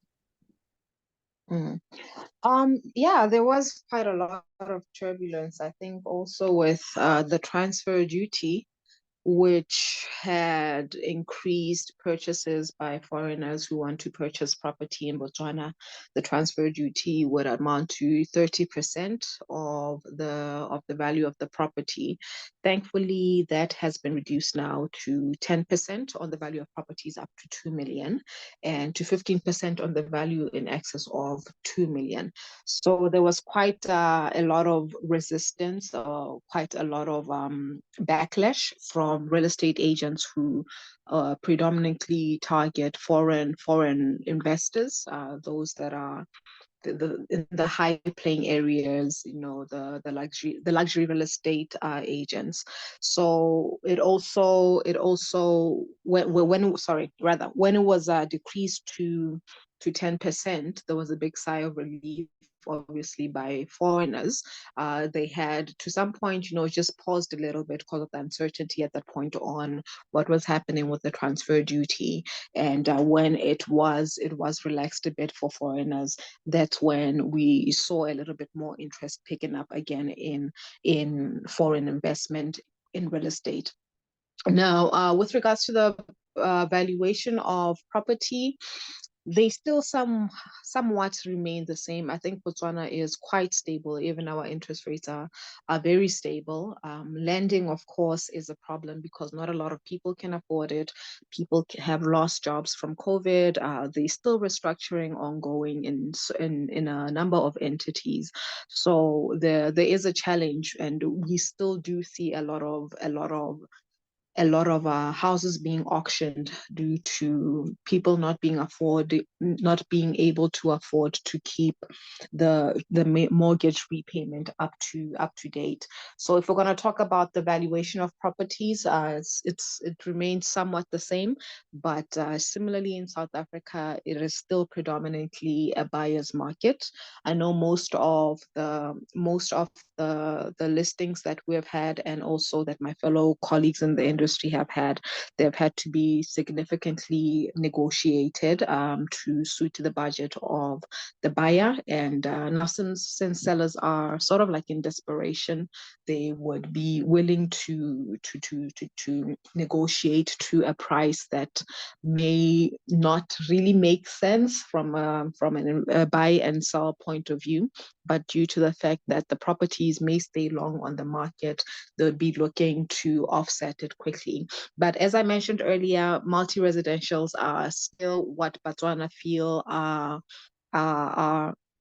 foolproof investment vehicles, so they're always willing to invest in those, and we have a lot of packages and schemes from different banks, which make it much easier for Botswana to own multi-residentials. But I always just caution Botswana who are looking for multi-residential that you need to have an advisor. It's not just as easy as buying 6 units and getting your income, you're getting your revenue rather, but we need to treat it as a business and see how we can increase the rates of our return on that investment and not find ourselves in the auctioneering pages of FNB.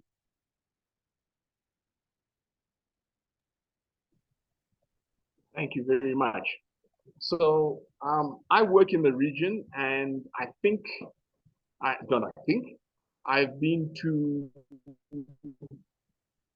the Dar es Salaam, the Dar es Salaam Deeds Office, the Lilongwe Deeds Office, Gaborone, Harare, Bulawayo, and South Africa. Mm-hmm.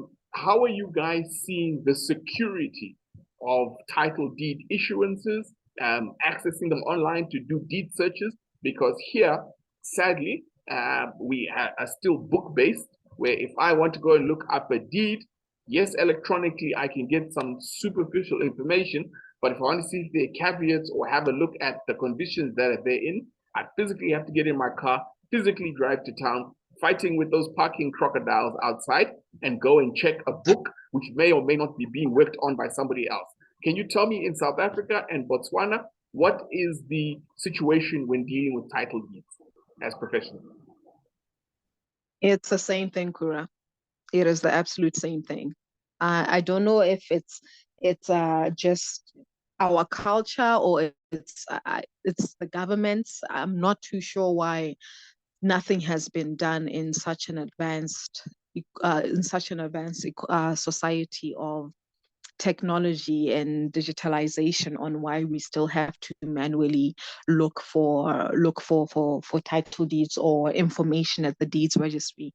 It's a very tedious process. It's very frustrating. But I'd also just want to ask you, throw the question back to you rather, after Pangi has made her comment on how you think this problem can be solved. So I'll just hand over to Pangi and hopefully you can touch on that as well. So I think there we are fortunate in that we do have quite a efficient way of getting title deeds online. So we rely on a system, WinDeed. So it's not directly the deeds office, but it's WinDeed that is linked to the deeds office. So you go onto the website and you search the property details. So obviously you need to be registered. It's not just anybody who can access that information, but it does come at a cost. It's a registration.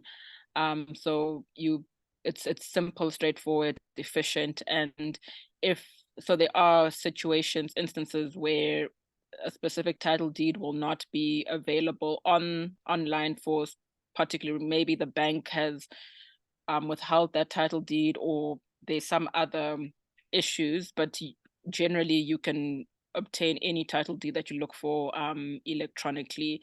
Where you are unable to, then unfortunately you do have to make that trip out to the deeds office. And then if you do have to go make that physical visit, it is a bit of a cumbersome process, takes a bit of time, but you do get assisted that same day. But otherwise we just rely. I've never had problems with obtaining title deeds online. I personally have never actually made a trip physically to the deeds office. I've been fortunate in always being able to get them electronically online. Pangi, may I kindly have the name of the website again? It's WinDeed, WINDEED.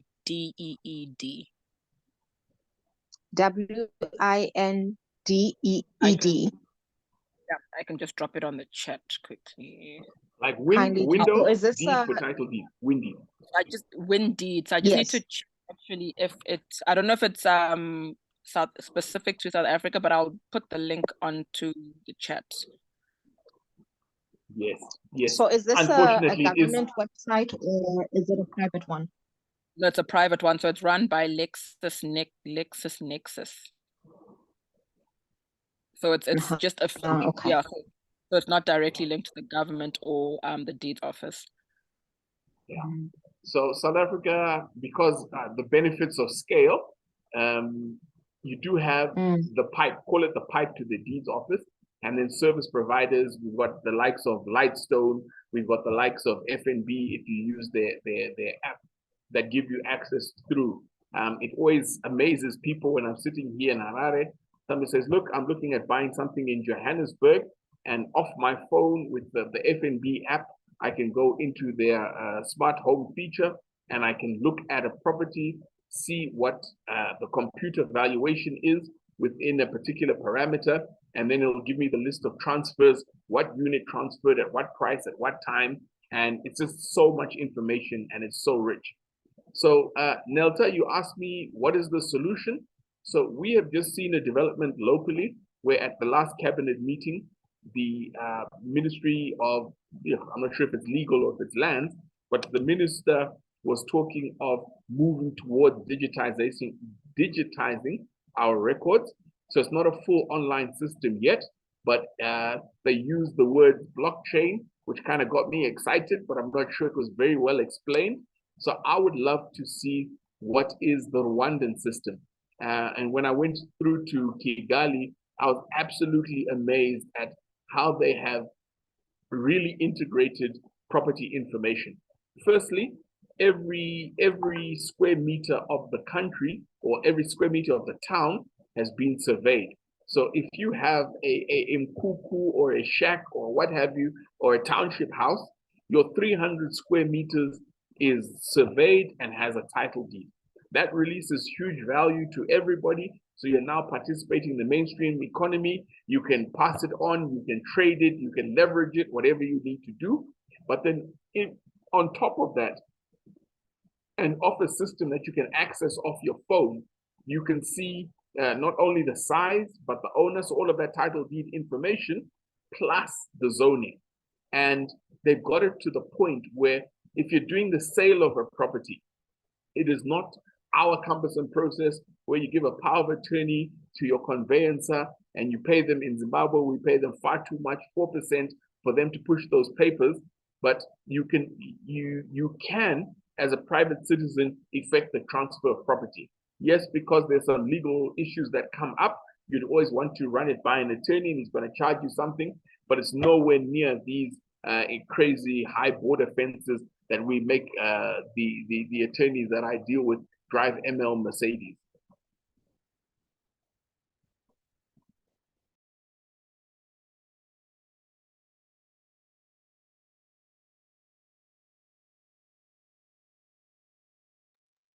Thank you for that, Kura. You're most welcome. Any questions from the floor? We've been going 1.5 hours here. We've answered 4 questions that have come through from the floor. Does anybody want to come on camera and ask questions from my empowered ladies that are in the region or myself here in little old Zimbabwe on election day?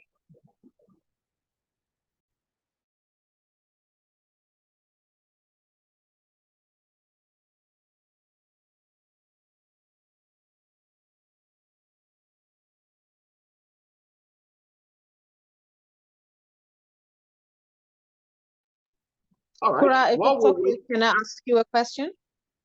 By all means. Yes, with the elections having taken place, how do you think the landscape is going to change depending on which political candidate is going to win? Okay. I think that the entrenched system, I think when we changed from the white minority government to the black majority government, we just changed the occupants of the offices.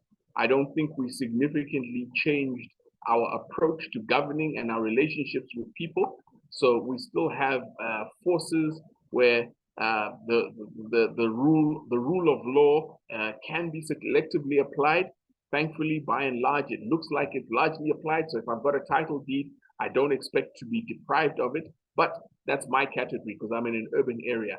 I think some white farmers would have a different view.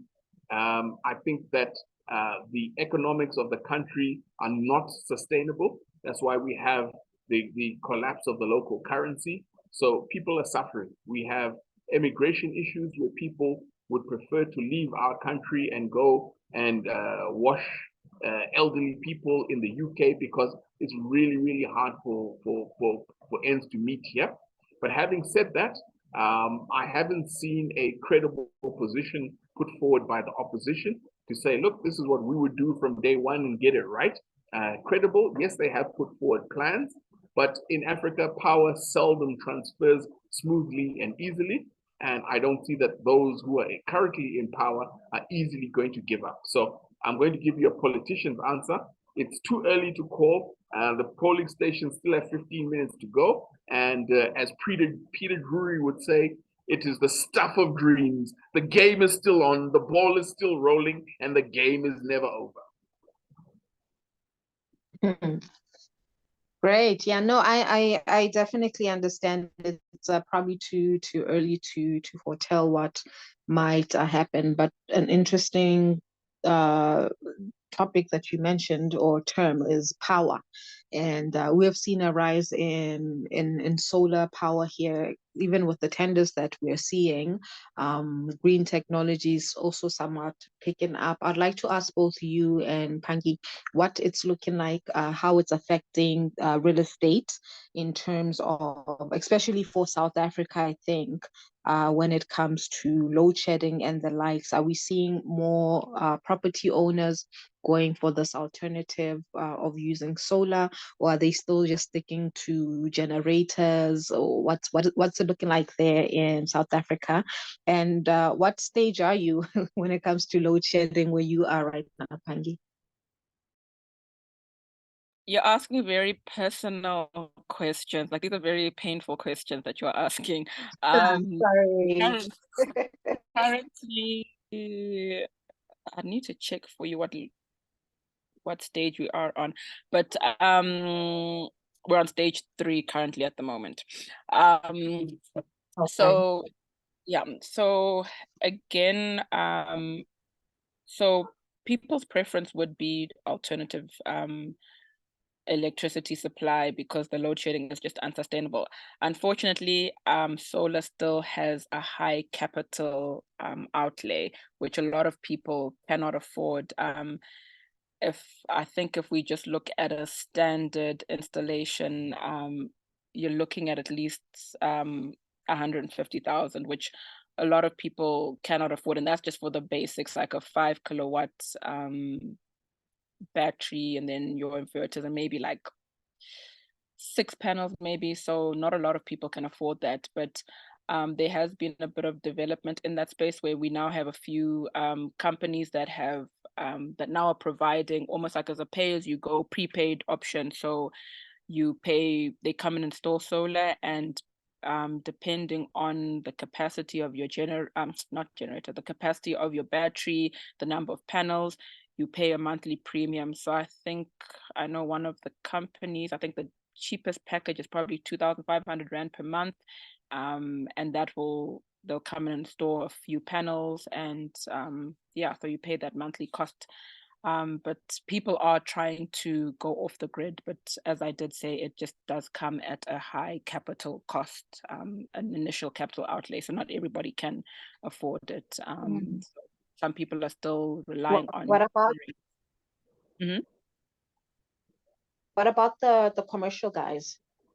So the commercial guys also, I think if I look at a lot of offices, there is a move towards that solar.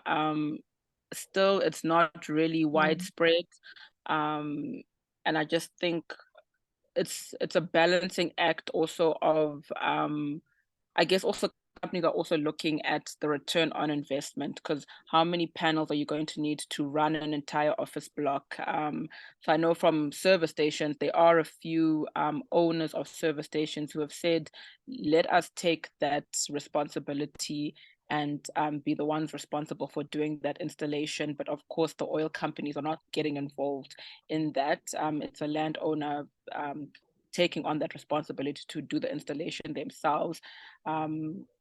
Shopping centers, you'll have, so like if Macro, maybe Kura is familiar, Macro there in Woodmead, I think they were one of the few to actually started before load shedding was a big issue. So they converted all the carports, those are now have solar panels. Hospitals, I know Fourways Life, for example, they've got solar, but it's still we still have a bit of a long way to go. Not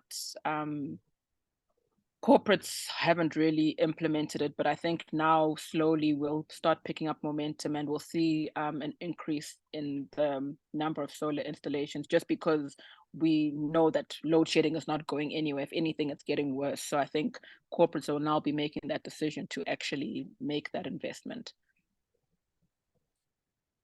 No, I look at my South African cousins and I say, hey, you guys are a bit of spoiled brats. So I do 2-3 Zoom calls a day, and you get the message, hey, Kura, can we reschedule? We've got load shedding and what have you. In Zim, just drive around, and it's something that is so marked. When I drove up to Lusaka, I didn't see even a quarter of the kind of solidification that we've got here in Harare.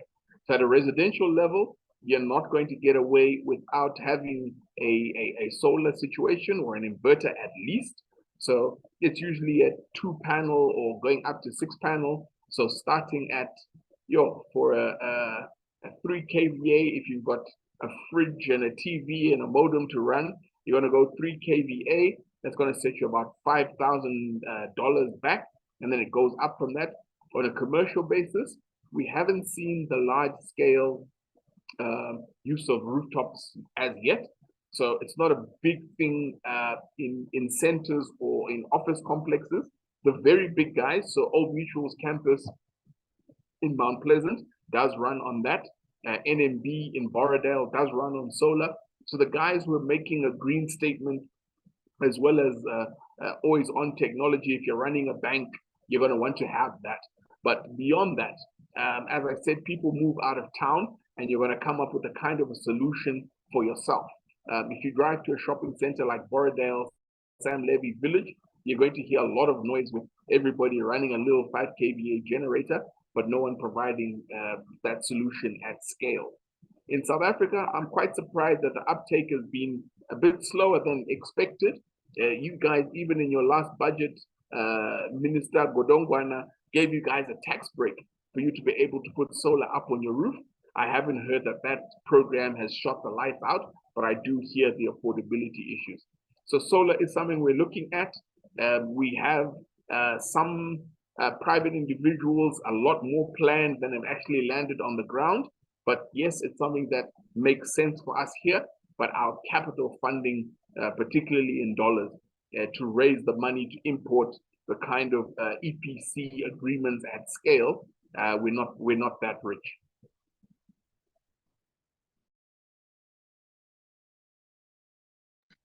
Thank you so much for those insights, Kura.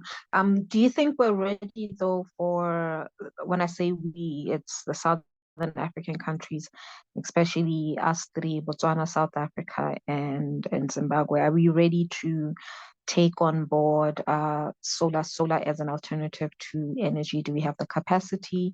Do you think we can afford it? Do you think it's the right solution to the power challenges that we mostly face?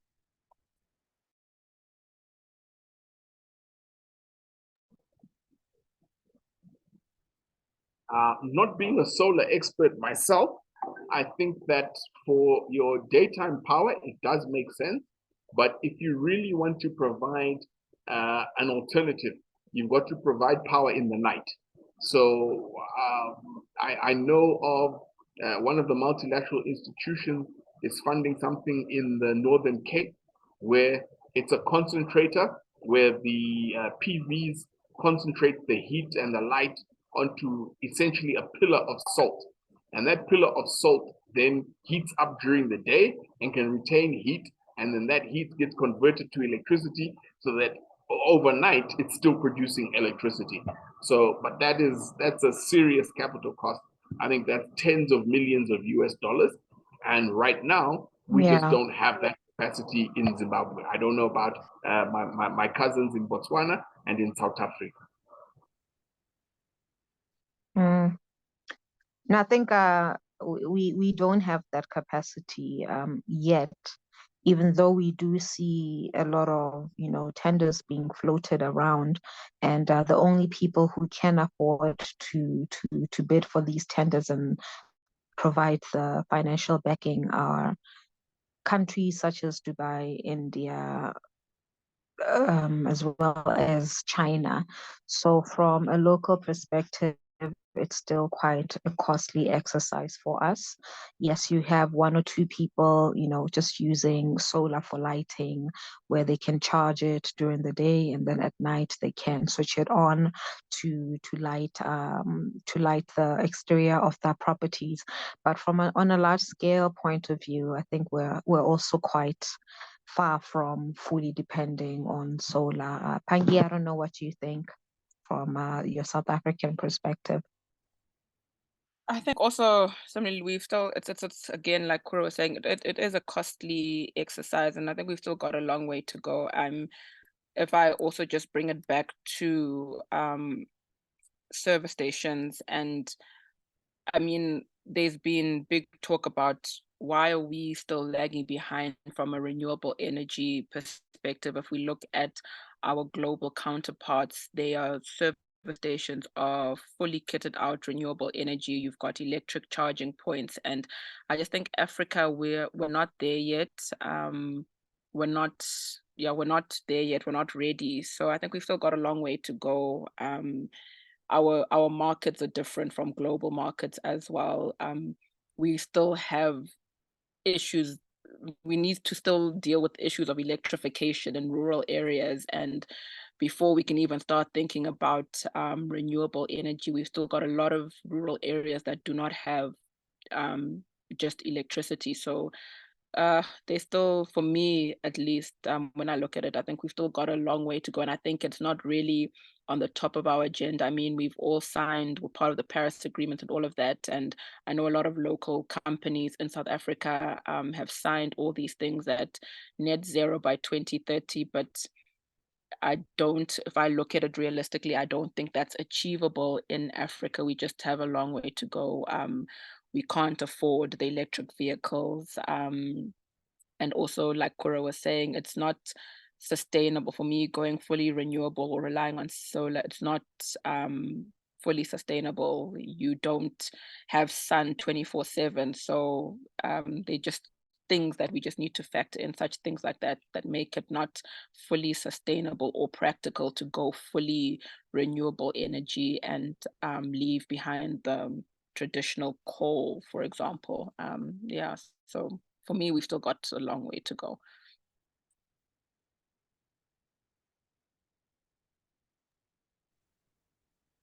Thank you very much, ladies. Thank you. Yeah.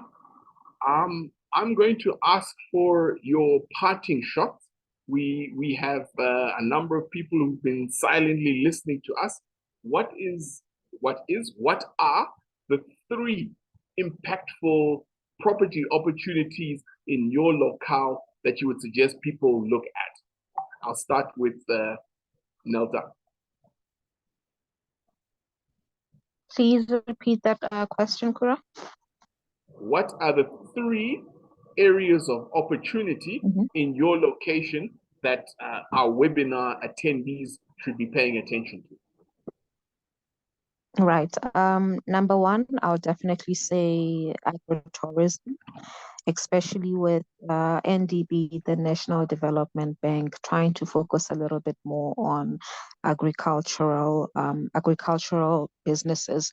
This is quite a good area to explore in terms of real estate. It's not the typical real estate that we see people invest in Botswana, but the opportunities for it are quite huge. And as I previously did mention earlier on, with the imports on fruits and vegetables from South Africa, it has really opened up the market for locals to take advantage of it. Secondly, it's also farming, of course. It does fall under agriculture. And affordable housing, Kura, I think there's an opportunity there, but I just think we need to find a method to the mind, to the madness. We need affordable housing. I think it's a crisis throughout Africa, but we don't know. Well, here, from what I've gathered, just from conversations I've had with developers, with colleagues, we don't know how best to structure it to ensure that as much as we are providing affordable housing as investors or as developers, we are also getting a good return. So if they are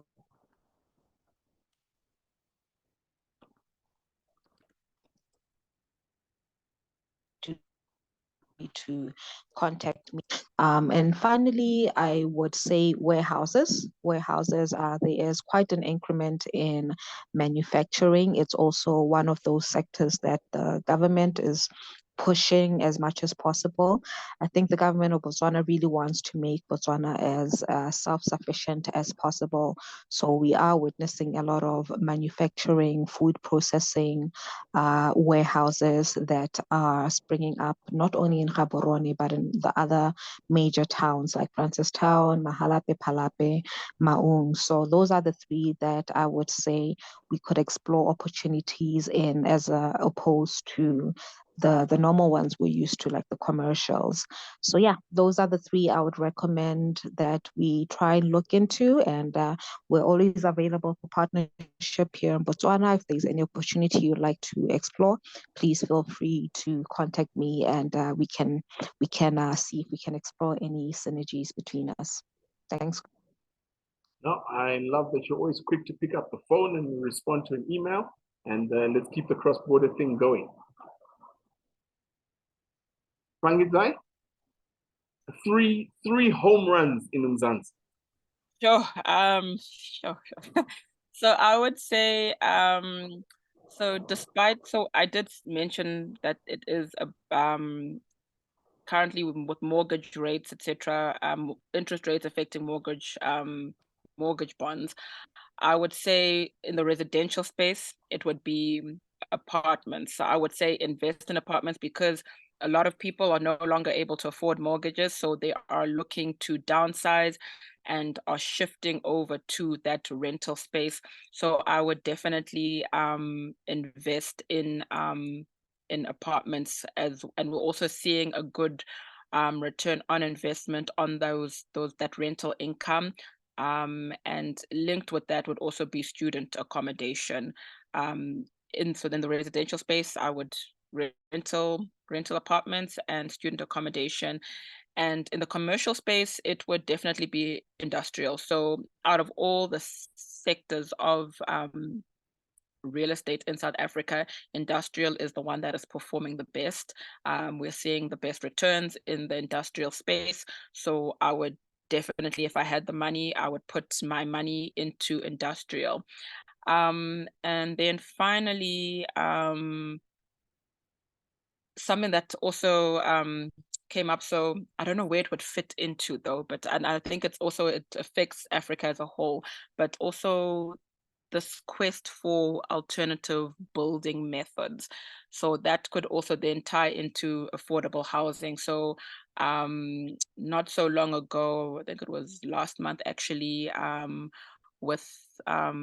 conjunction with the African Development Bank, there was a request for us to provide, just to give a brief presentation of how we could assist in the infrastructure development within within Africa, sorry. And one of the recommendations that we did put forward was this alternative building method. So by investing in alternative building methods, it assists also with your affordable housing, because now you are using cheaper and quicker methods to develop mass accommodation, for example.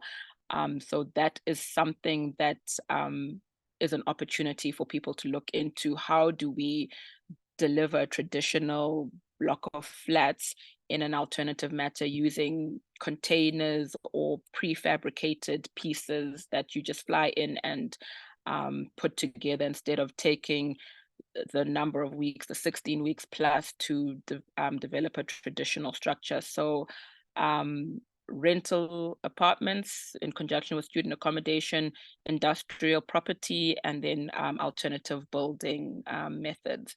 And those are my three